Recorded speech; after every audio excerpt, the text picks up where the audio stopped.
Welcome to the DGTL Growth podcast, where marketing leaders turn playbooks into pipeline. I'm Suze Barnes.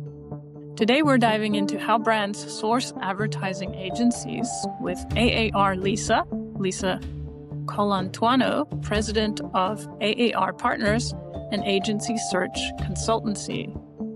Lisa is an avid writer, having contributed many articles in top industry trades such as Forbes, Huffington Post, Advertising Age, Adweek, HubSpot, and she's also on the advertising industry speaking circuit, presenting at lots of national conferences.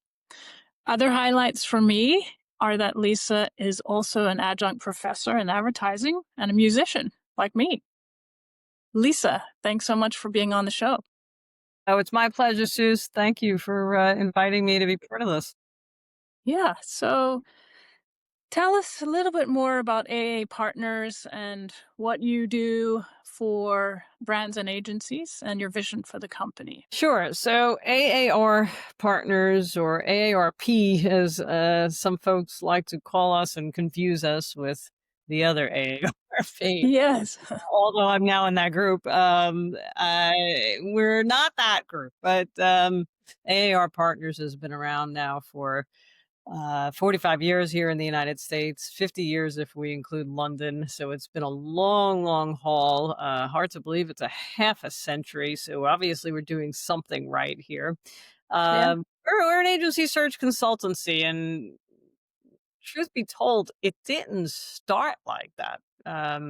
There was a woman by the name of Lindy Payne back in the early 70s, mid 70s, who had this very intriguing idea that she would be this sort of one stop shop, very confidential resource center, if you will, that marketers can go to, physically go to at that time. And they would go into an office, and she would have lots of different agencies all sorted and filed and had all of their materials and these literally, like, 11 by 18. I think they were bigger, 18 by 24 boxes, right?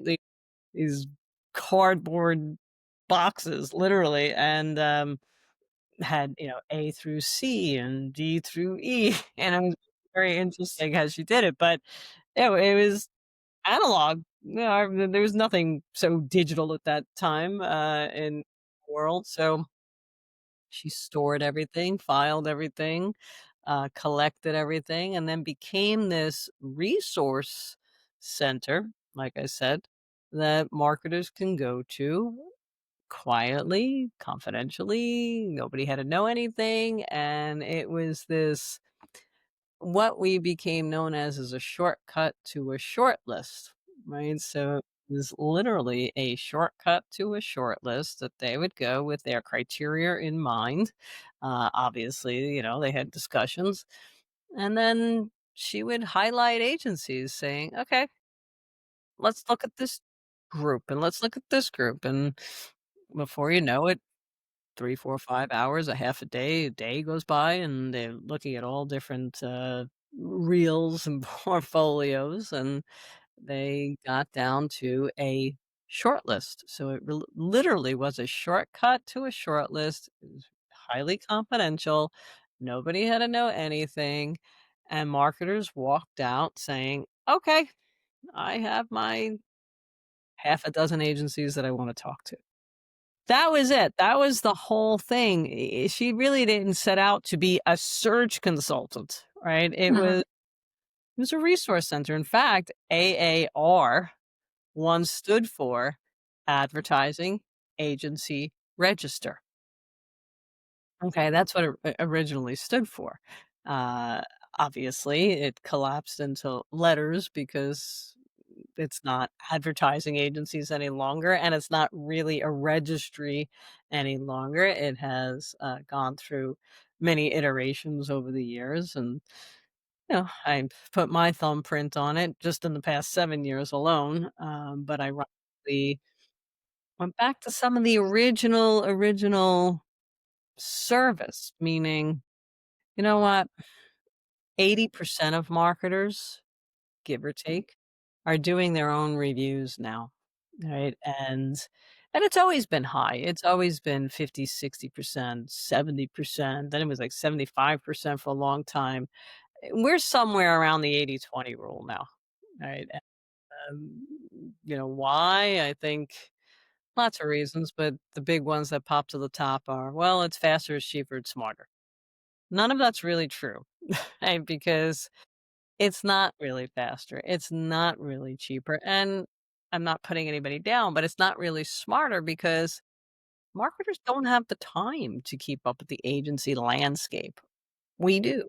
And I'm personally meeting with agencies all week long, all month long, all year long. I probably meet with 300, 400 agencies a year at minimum, and a good percentage of that is in real life, right? As I say, I'm not a big fan of calls and team calls and Zoom calls or whatever. I mean, they work and they suffice, but there's something different about being in person, shaking somebody's hand, having a milk and cookies with, I don't know, just sorta, getting to know them in person is a different feeling than the Zoom room, right? And you get to chat a little bit about things that you wouldn't normally chat about, or you see reactions a little differently, and that takes things into different paths, and, in the end, business is all about relationships. Yeah. I imagine you're somewhat of a matchmaker. Is that a good word? Yeah, I'm not a fan of, being called Oh, the matchmaker, but sorry. it's alright. No, no, no, no. It's actually the easiest way to explain what we do here. In fact, outside of the industry, I do say, "Okay, the easiest way to explain what I do," because everybody says, "What do you do?" "I'm an agency search consultant." They have no idea what that means, they don't Yeah. the industry, why would you? So I was like, well, the easiest way to explain what I do is I'm a business matchmaker. Yeah. So yes, yes, sure, I've been called Yenta. I've worse, but um, the reason why I don't go down that path is because there's a lot more to this than just matchmaking. People's jobs are on the line. In the end, we have to make sure we are teaming up, forging a real partnership between clients and agencies, obviously, where they're going to complement each other, but push each other. They're going to understand each other in terms of relevant experience and, sure, relevant case studies. But those marketers need to be able to communicate with clarity. What is it that is causing trouble, for the brands, that they're behind the 8 ball, or maybe they need to launch something, or whatever it might be, whatever those business challenges are, marketing challenges are, whatever they are, that's what we're looking for. We're not looking for, well, I need a creative agency that's located in New York City with 50 people, and then, yeah, okay, fine. I totally get it, and I'm not saying those aren't important criteria. They are important criteria, but not as important as the agency that understands the marketing challenges that I'm facing, the agency that understands the brand attributes that I need, the agency that understands the business challenges, the agency that understands the airline business, right? There's a whole different world when you start twisting things around in that way, right? So, for many, many years, I think all of us, many consultants have talked about, well, I need a creative. It's a creative review and looking for a holding company agency. And again, I'm not saying it's not important, but it's not the number one need, right? It really is the other way around. And I think that's the most important part of the review process, right? So it's not just a matchmaker. It's really understanding the nuances of the business and, what's driving the business, what's not driving the business, what do we have, what's missing, what's failing, what's working, and making sure that all of those relevant experiences and expertise is coming to the table. And then, yes, chemistry is part of it. There's no doubt. So it sounds like a little bit of investigation, looking behind the scenes, understanding the agency's culture. Um, a lot of different things come into play. Is that right? 1,000%. And you know what? I may actually start using Investigator instead of Maker. Yeah. That probably is more appropriate as a description, right? So, yes, we are investigating. We are an investigator to say, this is what we're looking for, and this is, what the needs are and the problems are, and, how do we unwrap all of that and find that particular partner that be again a business partner. In the end, marketers, yes, they certainly need more calm expertise. That's what they're looking for. But they're also looking for that business partner, right? It's long gone of the long what's the line? Long gone of the days of Mad Men, you know, uh Yes. it's not you're not getting up there and pitching this, campaign any longer. It's just here and there, but it's not about brand campaigns as much as it is about tentpole campaigns, right? In fact, in the end, yes, we have to win the hearts and minds of consumers, but what else do we have to win today? Something huge that is now part of this whole process, and that's algorithms. Right? Yes, we need to win hearts and minds of consumers, but we also have to win the algorithms in in whatever social, digital media that we're using. And that's a whole new world. And it's not going away, that's for sure, right? We all know that's here to stay. So we've, come a long way, baby. Do you think the word investigator sounds somewhat scary to people, possibly, and that's maybe why Yeah, you probably, it could be, and again, the matchmaking thing is just a simple, easy, quick, "Oh, I get it," right? Because Mhm, yeah, yeah. yeah, it makes perfect sense, but again, it's more than just matchmaking. Doesn't really describe how much value you're putting in, right? That's what they have trouble with, right? It's Mhm. Yeah. describe the real essence or the real value that we're bringing to the table, and it just Mhm. feels a little flighty to me, right? I you know what? Real relationships, successful relationships, sure, there has to be a cultural compatibility. There's no doubt about that. In fact, you could have the best agency in the world, but if you're not culturally compatible or in alignment, it is going to fall apart. It absolutely will. It will be a grind, right? But at the same time, you can't have the best party and, no return on the investment either. Okay. Mhm. Yeah. It both of them, it's hand in glove and they both have to work together. I mean, I remember a review we did for I'll call it a QSR. It wasn't really a QSR, but it's in the food area. And I remember the CMO saying, I don't want vanilla creative. And I don't want an agency that is going to be so comfortable with me and I'm going to be so comfortable with them that we're not going to get to that next level. So that's really interesting. I said, so I get the whole you don't want vanilla creative. Everybody says that. More. But at the same time, She didn't want an agency that she felt really comfortable with and had a good time with cultural compatibility.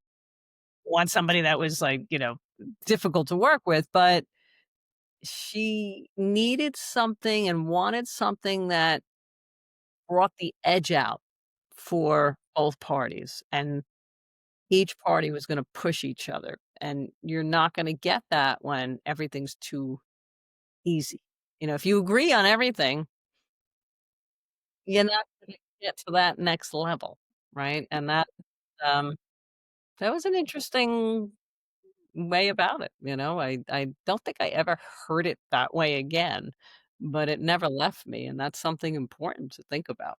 I mean, it sounds like she was very open to growth, right? I mean, Absolutely. that's how you grow relationships. If you are all thinking the same way, you're kind of Yeah, aren't really growing, exactly. right? You need someone to push your boundaries and to, challenge you in ways that you didn't have before. So That's sounds, exactly right. Yeah, I yeah. mean, listen, the best friendships definitely produce a great business. I should say business is founded on great friendships, but you can't you can't just always have a good time. You have to be able to push each other and challenge each other and maybe even be on the fence a little bit with each, right? I mean, Yeah. it's nothing wrong with it as long as you communicate clearly, alright, and with conviction, or you give rationale and you explain where you need to go, and everybody is, practicing transparency, then it works, and that's probably the harder part of everything, Yeah. right? We just had a conversation with a potential prospect, or, I should say a prospect that potentially may go into a review. We don't even know yet. But the conversation was really about, "You're not ready for a review." She's like, "Well, I was thinking that's the case." You're not ready for a review. I mean, don't throw the baby out with the bathwater so fast, right? Just let's look at everything. Did you tell the agency, did you let them know what's going on and how you're feeling? "Well, I've been dropping hints." Well, you can't drop hints. You have to talk and you have to be vocal and you have to be clear and you have to tell them what's making you feel uncomfortable and not Mhm. feel like this is a positive relationship any longer. Like, what are those issues? What's going on? And you want to know something? As we got into the conversation, it was very clear. It was less about marketing, which is always 99% the case. It's less about marketing. It's more about relationship issues, and Yeah. So it sounds like you're a therapist then. gosh, I really I really that's for sure, right? I Matchmaker to Investigator to, Psychiatrist. So, Exactly. yeah, no, there's lots of different roles in this seat, that's for sure. Wow. Oh, it's super interesting. I see on the website you have some partners on your team. Is your team really just the partners? Do you have other people working with you? Yeah, yeah, yeah, so, I mean, it's not just me, myself, and I, although it feels like it with the amount of hours, but, there's a small team here that we have grown into. So I have 1, 2, 3, 4, around 3 or 4 partners that I work with for different services. So there's just one gal, Kim Hunt, that she and I work together on all reviews, anything review related. Uh, Mark McMullen, he is responsible for helping agencies with repurpose the pitch. What does that mean? That's the easiest way to explain it is we all lose pitches, right? I mean, it's just part of the nature of the business. But when you do nothing with the pitch, you now lost 2 times, right? So Hmm. lose the pitch and you're all pissed off, which I'm the biggest I am the biggest sore loser on 2 feet. But, you know, it's like you throw it on the table and you walk away, and you're all bent, and the smart agency takes all of that information and leverages it and repurposes it and reaches out to others in the industry that could potentially use some of those insights, right? I'm not saying just, erase the name and rewrite it with somebody else, but there's plenty of research in there. There's plenty of insights in there that is totally helpful, or helpful to others in the category. So we work with select agencies throughout the year that want to have us I don't know about represent them, but just sort of, reach out on their behalf, highlight them, highlight their up to the minute insights and research and, education that they now have on that particular category or sector. And we tee them up in a way, right? And we're just sort of saying, this is a, and we work, when I say select, I mean that, like, we're not selling agencies. That's not what we do here, but we will highlight great agencies that are worth highlighting, right? Because again, if 80% of the marketers are doing their own reviews for the most part, their biggest and we hear it all the time. The biggest problem is I could do the review. I just don't know the landscape. I'm out. Like, how do you do the review if you just don't know the landscape? Like, that quite fit. So the answer was, right, there's a problem. What's the solution? Right? If you can't beat them, how do you join them? So the problem was, I want to do my own reviews, but I'm not educated enough on the landscape. Well, then let's educate them. That's it. That's basically what we're doing. They may be a fit, they may not be a fit. They may be interested in looking at the agency or hearing the agency out and, what they have to offer. They may not. Timing has a lot to do with everything also, right? So Mhm. so that's something that I work with Mark on that. And then we have this whole program to help agencies with growth in a lot more ways than just, I'll keep you in mind for a review. You know what? We did that for years and years and years and years and years. And would you like to guess how many agencies were in that? Fill out our questionnaire, you'll be in our database. 100. I don't know.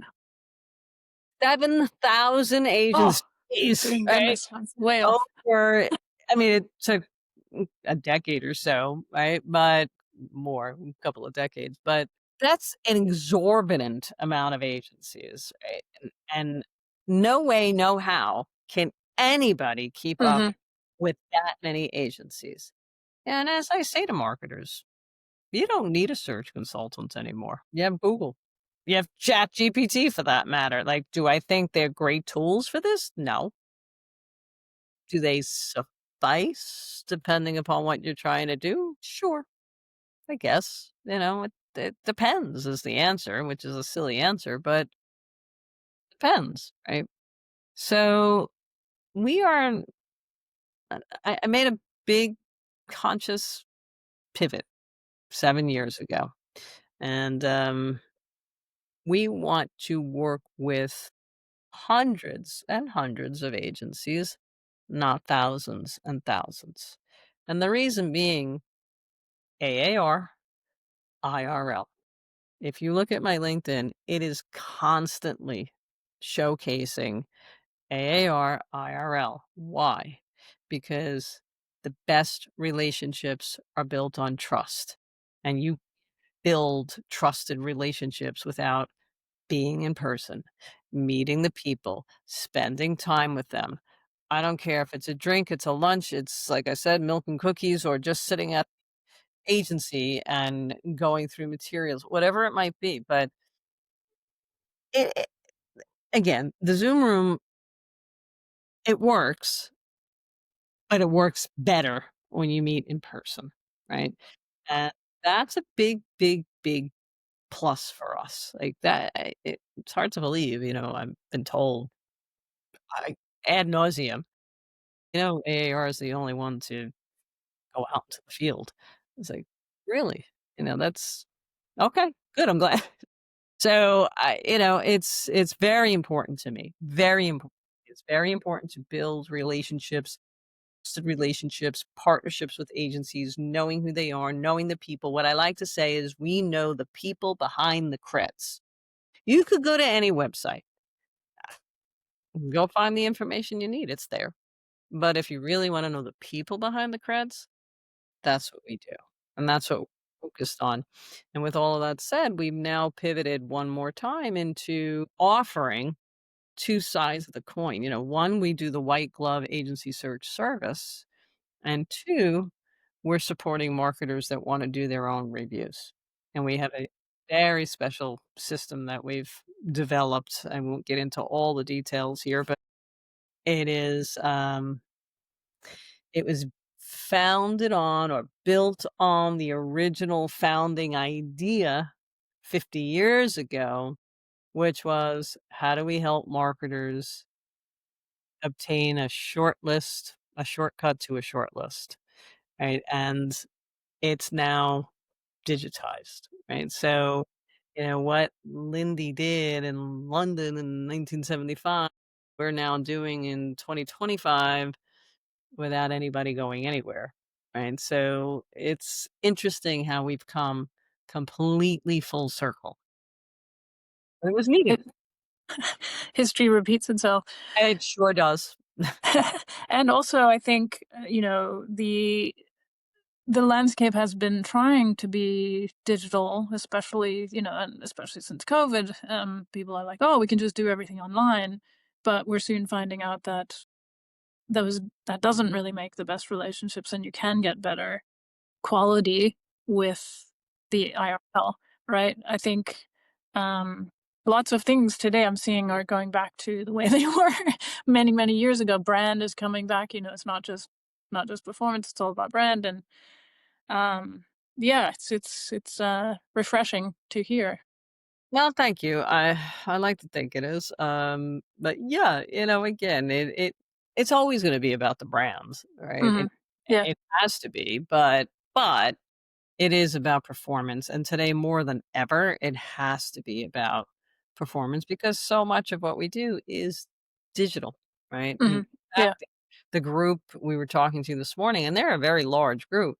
Her answer was, "We don't do a lot with broadcast TV." There you go, right? So that's the big pivot that the industry has made and will continue to do so. So, it's really important to make sure that agencies price of entry is understanding everything digitally. We know that, right? That's been price of entry for a while now. But this performance mindset, right? It started hearing that, gosh, I don't know. It was around 2019. It was just before the world was shut down, right? I was doing a review for what's Kindle, right? Part of Amazon, right? And it just started. It was in that year that I need a performance agency. I need a media performance, a Mhm. performance media agency, I think is what they said. I need a performance media agency. Okay. I need a performance creative agency. Okay. I need a performance agency. Okay. Really, what are you saying? I mean, basically, you're saying I want conversion at the bottom of the funnel. Yeah, exactly. That's what the whole thing's about, which we know. Right? But look, performance has been around for a long, long time. I mean, what was Wanamaker's line? 50% of my advertising works. I just don't know which. Yeah. We've always had a measure, but now because of all the digitization, yes, it's turned into performance media, performance marketing, performance whatever. In fact, the CMO at Chime, I'm gonna totally forget his name all of a sudden, but very smart. And he was a client of mine when he was at Ancestry, and his answer is it's all about performance storytelling. And I think that's the best way to say it, right? Totally the best way to say it, right? Because it is it. Yes, you have to drive performance. You have to drive results. You have to drive conversion. You have to drive analytics, whatever it is, right? You have to drive that change. But you can't forget about the brand. You just can't forget about the brand. And I think that happened for a while. In fact, last year, 2024, it was I called it I literally called it year of the brand. Because first of all, everything kinda stopped for a while. It was a really rough year for most agencies, most consultants, most brands, most everybody, and why? It was an election year, the economy was so hot, the market was down, everything was just, like, in turmoil, everybody was, like, waiting for the other shoe to drop, and it was a lot of sitting around and waiting, and when there's a lot of sitting around and waiting, it turns into, "Okay, support the brand, support the brand." So we went back into brand campaign kinda stuff, that mode. And then, right after the election, in fact, it was literally like, I don't even think it was 72 hours. Emails were coming in, phones were ringing, it's like, "Okay, we're ready, we're ready to move, we're ready to do a review, we're ready to look for a new agency, we're ready." It's like, "Okay, this is what we were waiting for," right? And then it went right into this year, right? The whole year was pretty solid, thankfully. It was a pretty consistently busy year. There were some hiccups, some bumps, April, I think it was, where you had the tariffs coming out, Yeah. aggravating everybody, and, there was that hiccup in there, and that lasted, I don't know, a month, 6 weeks, whatever it was. The summer was a crazy busy summer. Then it got a little quiet the last week of August, which it always does, but I thought it would, as normal, like, right after Labor Day, it would just spark, but it didn't, right? It really didn't. It was a little quiet, and everybody was saying, "It feels quiet, it feels a little quiet." Like, that last week of August dragged for 2 or 3 weeks, right? And it just had a little bit of a dip, and now it feels like there's some movement again. I do think, all eyes are on the economy and inflation and Fed and interest rates and all of the above, and it does, it impacts us. Do you think AI has anything to do with it?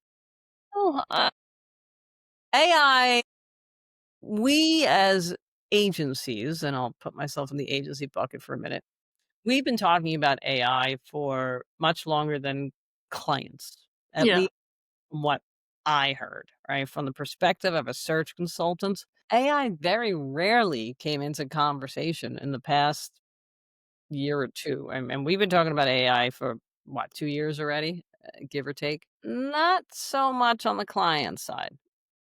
Now, in the past 6-ish months, it's starting to come into conversation more and more so, and as I said earlier, EC Eggleston, she's the one that, Unilever, she was the one that said, "It's about the minds, the hearts, and the algorithms." Yes, that's exactly where we are. So, big changes and more changes coming. Is AI impacting your business or growth at all, do you think? Well, a little, yeah, a little, obviously. It's great in one way, not great in another way, because, another conversation today was about the point of doing a review is to compare and contrast, right? And when you take that away, you're taking away part of the beauty of this process, which is exactly that, to compare and contrast relevant experience and expertise, sure. Tools, sure. And people, right? And conversations. And we are in the business of relationships, and we are in the business of creativity, whatever that means.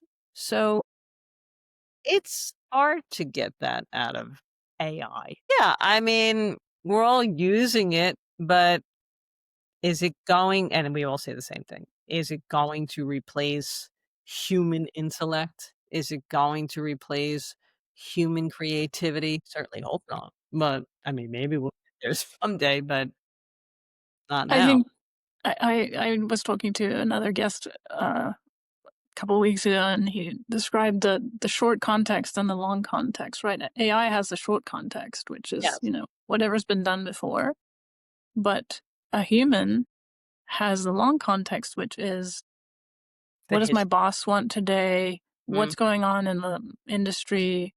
What are we predicting the future will look like? We know so much more. And that's, I think, where the relationships come in. It's like you have to have your brain, a human brain, to understand a much bigger picture than just the That short little content. yeah, that Yeah, that little center, that core. So, yeah, yeah, 100%, so and that's where I don't think again, never say never, but I don't think it's ever gonna be human, but I no. Now and for the foreseeable future, no, we still have to have human intellect, all right? And you have to be able to have emotions. In order to think creatively, I think this is the key. In order to be able to think creatively and truly problem solve, you have to feel. You have to feel the pain. If you don't feel the pain, why change anything? it's great. Keep doing what you're doing. So Hmm. you have to be able to feel emotions in order to really make change and an impact and be creative about it. Until that happens, I think we still all have our jobs. Yeah, empathy is underrated. Yeah, right, exactly. I know you're a college professor as well, so I know What? you. No, Oh, you are. I was. Okay, not. Uh, Yes, I was a college professor for 16 years. Loved every minute of it. I miss it. I I just couldn't do it anymore. yeah, It's a lot of time. It's time, it's commitment, it's, all of the above. I'm, scheduling flights around my class time and yeah. land 2 hours before I had to be in class. Just I couldn't take the stress anymore. So and then I didn't wanna teach online. Got that offer. I was like, "Well, you could teach online." No, I can't. It's rough. No. It was definitely challenging in COVID. What Yeah. right, what am I teaching? A bunch of names on a screen? And Mhm. I just no. As I said, I'm all about being in person and being in real life, and there's a difference there, and it really does make a difference. Then it really makes a difference with students, right? So, I loved it. I did it for 16 years. I taught undergraduate and graduate advertising courses, gosh, everything from introduction to advertising to media planning, the basics of media planning, which I'm now outdated at this point. Um, Public policy and advertising, which was controversial topics, tobacco and advertising, alcohol and advertising. And it was a lot of Yeah. fun to teach that course. And then the final class I taught was new business, new business pitching, prospecting. We actually had a real client, God's Love We Deliver, out of New York City. I had somebody help me write the brief. Um, the client knew. We went from agency to agency throughout the semester with this building block approach. Okay, let's talk about the research. Let's talk about the insights. Let's talk about strategy. Let's talk about creative. Let's talk about media. Let's talk about analytics. So I just kept going from class to class, agency to agency, I should say, with the class. And at the very end, there were 4 teams, 4 agencies, and I was never so nervous in my whole life until that night, right? Because we were in the auditorium at NYIT where I taught. Client was there. I invited all the agencies, so there was an audience, and I was nervous because all of a sudden, I'm not up there. My students that are up here. They did a great job, and in the end, the agency that won got the A, right? Instead of the account, they got the A, right? But, it was a lot of fun. I enjoyed teaching, for as long as I did, and then I taught piano lessons for 25 years. Wow. I'll get to the piano in a second, but would you get what advice would you give college grads today, like people graduating today, wanting to be in advertising? Good question. I think you really do need to know AI. You Yeah. really do need to know performance, analytics, digital, all of the above. It's not, when I went in, I want to be in fact, I think I wanted to be a copywriter. I want to be a copywriter. And somehow I wound up in media planning. Don't ask. But um, yeah, it was a great path, but it's not the same, it is digital, it is analytics, it is numbers, it is algorithms, you have to understand all of that. You really do. You have to understand the brand and the basics of marketing, but you have to, um, intertwine that with the performance and the algorithms, and I think the more you know about all of the science behind the advertising today, the more marketable you'll be, the more you're gonna stand out, or you're gonna be valuable on the team. I mean, that's all there is to it. So, I would definitely tell, advertising, marketing students that's what it is today, right? And get out there and do as many. I used to say to every student I taught, "Do as many internships as you can before you graduate."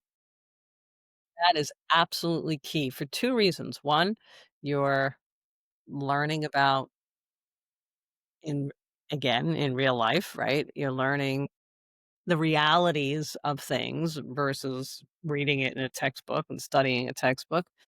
And 2, you're building your network, which is probably even more important or just important anyway, right? So, I say to my nephew all the time, "Your network is your net worth." I mean, that's what it boils down to. So the sooner you start building that network, the better off you're gonna be, because if you think you're just gonna go to Indeed.com and Career Monkey or whatever the heck it's called, right? You're you're not you're not getting a job like that. Mhm. You're getting a job, maybe, never say never, but you're much better off with internships, building relationships, tapping into that network. I got my first job out of an internship. In fact, it was Young and Rubicam, rest in peace, right? And, I did a media planning. That's how I started with media planning. I did a media planning internship. I was graduating in, December, and as we all know, but I didn't know at the time, being, all of 22, everybody closes their books at the end of the year. They're not hiring, right?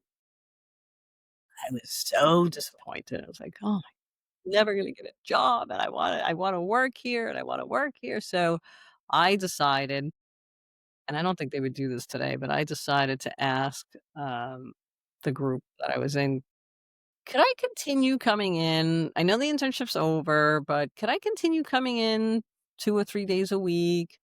You don't have to pay me the stipends, I'll do it on my own, and I just like to be here, and hopefully, when something's ready, I can join the team," right? They said yes, which, again, I don't think they would say yes today. And I went in either 2 or 3 days a week. I was there at 9 a.m. sharp. I did not walk out that door before 5:30. I mean, there were days I was, like, counting the seconds. There was just nothing to do. I have nothing to do. Or there was no iPhone at that time, No. right? And this is 1994. I didn't have an iPhone. Nobody had an iPhone. So, I mean, I was just, like, climbing the walls trying to figure out how to spend the day. Some days were a little busier, great, wonderful, but people saw me, and I was there, and I tried to make myself busy, and I tried to ask, and, "Can I help you? Do you need any help?" And I was present, and that's the whole key, right? I was present. Point being, after 2 months of doing this, it was, mid-ish February, I think, and I got a call from the head of the department's, assistant, Nell, who I loved her. She's like, "Could you come in tomorrow?" I'm like, "Am I in trouble? Did I do something wrong?" You know? "No, no, no, no, Jean wants to talk to you." I was like, "Okay." You know, so I went in, and so I sat down, and Jean says, "Would you work on tobacco?" And I said, "Yeah." In fact, oddly enough, I did a whole paper on tobacco and advertising in college, right? And I was like, "Yeah, yeah, sure." She goes, "Can you start next week?" And I looked at her, I said, "Don't you have to, like, interview me?" She goes, "Really? Do you really think I have to interview you?" Right? And that was it. And that's how I got the first How to skip the interview process. out of the interview process. That's exactly what it is, Well, right? And that's a wonderful story, though. It's like, the rest yeah, is history. So, 30 years later, here I am. your reputation had already been built, so they Well, yes, I mean, that is what it's about, right? It is Mhm, a data students, you look, I love when people think, "I graduated college, and, that's great, that's a piece of paper that costs an arm and a leg now," right? But you don't have any experience, right? So the only way to get experience is to do as many internships as you possibly can do. I'm not saying don't do the glee club and don't do your soccer, whatever, and blah, blah, blah. Okay, fine. Have fun. mhm, The point of going to college is to get a job. And if you don't keep that in mind and you just have a ball at a big party in college and you don't strategically leverage it, you're going to be on the outside looking in, right? At the end of those 4 years with one hell of a loan to pay off. Like, I would never want to go to college today. And so, more than ever, you need to do, and I mean 4, 5, 6, 7 internships, a lot. Eh, Over your break, over the summer, all year long if you can, as much as you can, as mhm, much and in the industry you want to be in, because again, that's where you can then say, "I have a little bit of experience. I have a little bit of an understand." And it's not about experience at this point, it's about an understanding. And it's also about, what's the word I want? Ambition, right? They see somebody that's ambitious, dependable, responsible, gonna take action. Well, mhm. that's what you want on a team at that age anyway. I mean, how much experience can you possibly bring to the table? Right? Not a lot, but can they groom you? Are you groomable? I don't know if I just made up a word. Uh, th that's what it is. That's Yeah. what it Also, are you curious and are you passionate about one area? You know, if you do a bunch of internships, you can kind of I see love that. what you like. I also think advertising, the more you see the different disciplines, and the more you have an understanding of how those different disciplines work with each other and interact with each other, the more you're going to contribute, because it's not, they're not siloed. They're No. really, it's like the human body. I love, I got to go to the eye doctor. I got to go to the foot doctor.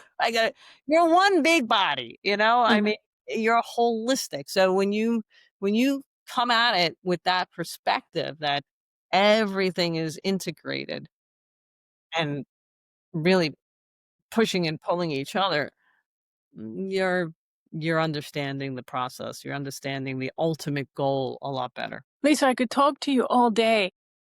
And I can talk all day. This is amazing. What's working well for you in your business and what is maybe frustrating? I'll start with the frustrating part. It's easier.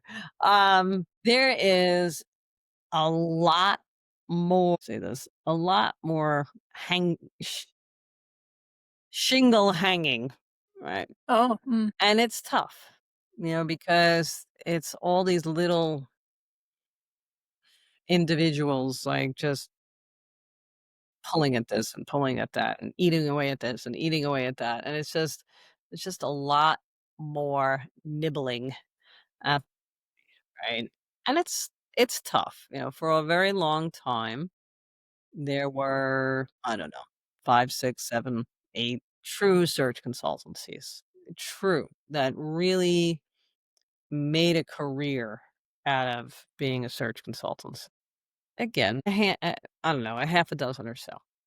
Now, there's just so much, what the hell, I'll say it, pollution, right?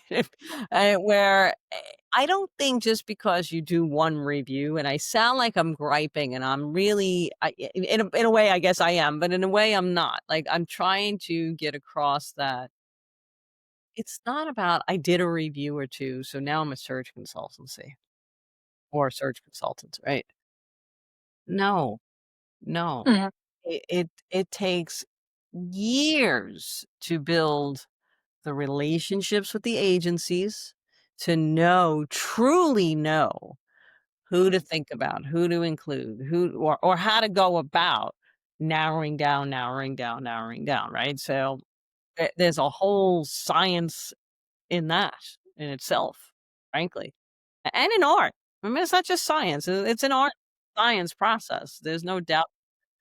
So, it took me, a I don't know, a good 6 years before I really was trusted, started to be truly trusted. And now, I joined AAR, it already existed, obviously, so they had this, fantastic reputation in the industry, and thankfully, it still does today because I've continued carrying that torch of, we are agency-friendly consultants, right? We're not here to exploit agencies, here to torture agencies, right?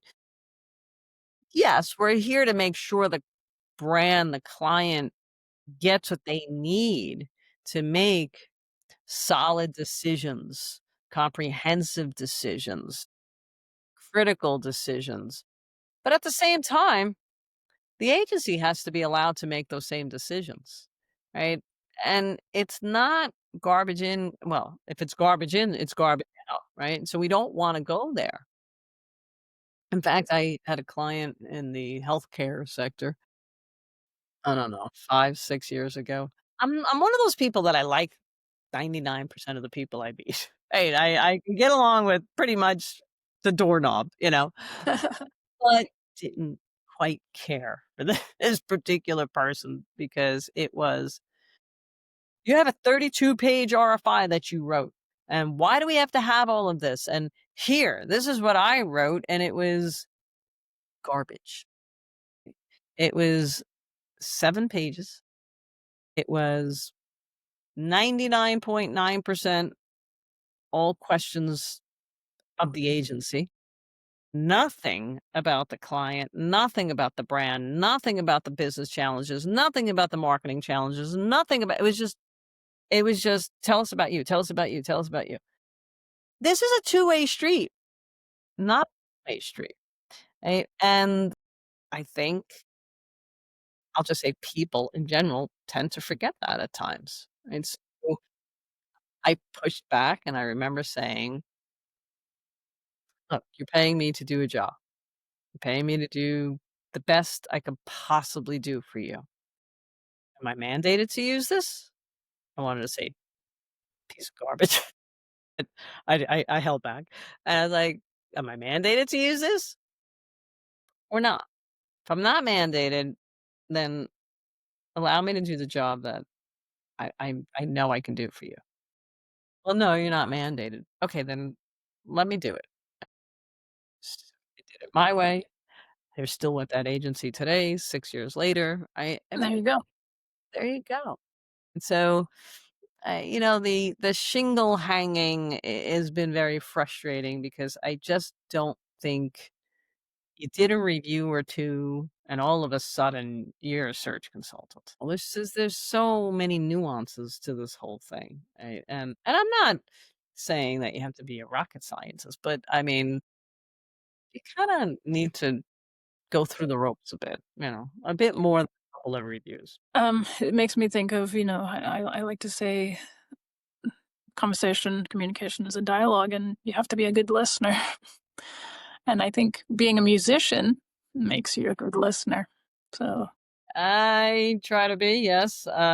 It's funny, I read a line last night, as I was helping out my nephew with some stuff he was doing, and the line was something about, "The best listeners are those that hear what is not being said."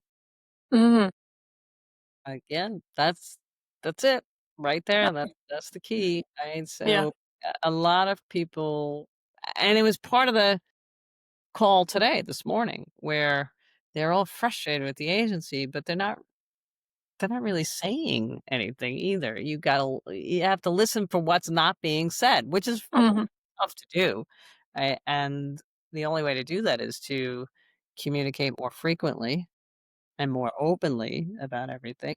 And yes, put your pride stick down, right? And it's hard for all of us, mhm, and listen. I mean, do want to be a true business partner, and you can't know everything, and you can't have pride get in the way, right? I mean, you do have to have a working relationship. Two heads are better than one, as they say. yeah. Two minds are better than a guru, I like to say. If you could solve one major challenge in your business. Well, we're working on it right now, getting rid of the RFIs, which I think we're really scratching more than scratching the surface here. So I'll let you know in 6 months. All right. And then just a favorite composer. Oh my gosh, Beethoven. Uh, Okay. I will go to the classics. I absolutely love the power behind his music, and look, they all are all of the composers, classical composers are amazing, but there's something about Beethoven that just captures you. I mean, the power is there, and he was deaf. Yeah. It's like mind blowing that how do you write a symphony? I mean, let's start there. How do you write a symphony? And, Exactly. and then how do you write a symphony and you can't hear her? Absolutely mind blowing. Totally. But I yes, also yeah. also like the transition from Mozart classical to more romantic. Beethoven starts to Yes, the true. and Well, that's in fact, it rather was yeah. Moonlight Sonata, right?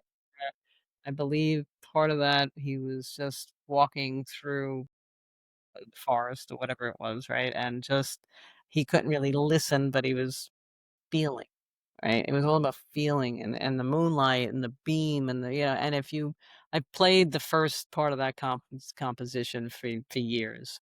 I'm a little practice. I haven't played it in a long time, but I if you just close your eyes and listen, it's haunting. Mhm. Yeah, It's definitely. haunting. And you can feel the moonlight, you can feel those beams, you can feel dark area with this moon, right, hanging in the sky, right? It's pretty incredible. It really And is. there's that feeling again which comes back in your business. Yeah, it all goes back to emotions and Yeah. feelings, and, I like I said, I taught, piano lessons for 25 years.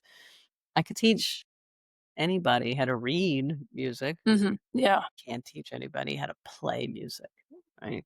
And that comes with age, experience, trials, tribulations, joys, sadness, happy, whatever it might be, right? And that's life. And when you learn to pour your life into the music, you're no longer playing notes, you're playing Mhm. Yeah. and that's what it is. I don't think I play the same song I should say, I don't think I play a song the same way twice. Can't. No, it kinda depends on the day, first of all, you know, so, yes, you're right. Yeah. It does come back to emotions, feelings, empathy, what's in here, Hmm. it's it's what makes Yes. a difference in the end. The soul. You have to. It is, it's all about the Yeah. soul, really Hmm. is, and especially when it comes to music, but quite frankly, that soul is what it's all about in life and in business. Yeah, for Things sure. are smarter, stronger, more successful. I think there's a soul involved. 'Cause Absolutely. you can't you can't replicate that. That's not AI. No, 100%. Well, thank you so much. This Yeah, has been my pleasure. My so fun to chat with you. Really, really appreciate your time.